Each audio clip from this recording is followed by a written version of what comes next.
Selfie ಬೇಕಿದ್ರೆ ₹100 ಕೊಡಿ. ಏರ್ಪೋರ್ಟ್ನಲ್ಲಿ ಬಾಲಕರ ಜೊತೆ ವೈಭವ್ ಸೂರ್ಯವಂಶಿ ಫನ್ನಿ ಫ್ರ್ಯಾಂಕ್. अभी सही बोल रहा हूँ भाई. रुको ना 100 रुपये लूंगा मैं पूरे. बोलोगे तो दोगे तो बोलो. ಏರ್ಪೋರ್ಟ್ನಲ್ಲಿ ವಿಮಾನಕ್ಕಾಗಿ ಕಾಯುತ್ತಿದ್ದಾಗ ಸೆಲ್ಫಿ ಕೇಳಿ ಬಂದ ಇಬ್ಬರು ಬಾಲಕರಿಗೆ ನಾನು ಉಚಿತವಾಗಿ ಸೆಲ್ಫಿ ಕೊಡಲ್ಲ, ತಲಾ ₹100 ನೀಡಬೇಕು ಎಂದು ವೈಭವ್ ತಮಾಷೆ ಮಾಡಿದ್ದಾರೆ. ವೈಭವ್ ಮಾತನ್ನು ಗಂಭೀರವಾಗಿ ಪರಿಗಣಿಸಿದ ಮುಗ್ಧ ಬಾಲಕರು ತಕ್ಷಣವೇ ₹200 ಹಿಡಿದು ಸೆಲ್ಫಿಗಾಗಿ ಮುಂದಾದ ದೃಶ್ಯ ರಾಜಸ್ಥಾನ್ ರಾಯಲ್ಸ್ ಹಂಚಿಕೊಂಡಿರುವ ವಿಡಿಯೋದಲ್ಲಿ ಸೆರೆಯಾಗಿದೆ.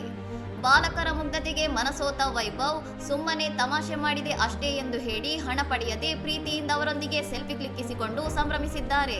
ಐಪಿಎಲ್ ಸಾಧನೆಯಲ್ಲಿ ಮಿಂಚುತ್ತಿರುವ ಸೂರ್ಯವಂಶಿ ಇತ್ತೀಚೆಗೆ ಎಸ್ಆರ್ಎಚ್ ವಿರುದ್ಧ ಕೇವಲ 36 ಎಸೆತಗಳಲ್ಲಿ ಶತಕ ಸಿಡಿಸುವ ಮೂಲಕ ಐಪಿಎಲ್ ಇತಿಹಾಸದ 3ನೇ ವೇಗದ ಶತಕದ ದಾಖಲೆ ಬರೆದಿದ್ದಾರೆ. ವೈಭವ್ ಆಟಕ್ಕೆ ಫಿದಾ ಆಗಿರುವ ಆಸೀಸ್ ನಾಯಕ ಪ್ಯಾಟ್ ಕಮಿನ್ಸ್ ಸೂರ್ಯವಂಶಿ ನನ್ನ ಹೊಸ ನೆಚ್ಚಿನ ಆಟಗಾರ, ಅವರ ಬ್ಯಾಟಿಂಗ್ ಶೈಲಿ ಅದ್ಭುತವಾಗಿದೆ ಎಂದು ಮುಕ್ತ ಕಂಠದಿಂದ ಶ್ಲಾಘಿಸಿದ್ದಾರೆ. ಇನ್ನಷ್ಟು ಸುದ್ದಿಗಳಿಗಾಗಿ ನೋಡ್ತಾ ಇರಿ ಸೌರಂ ಟಿವಿ.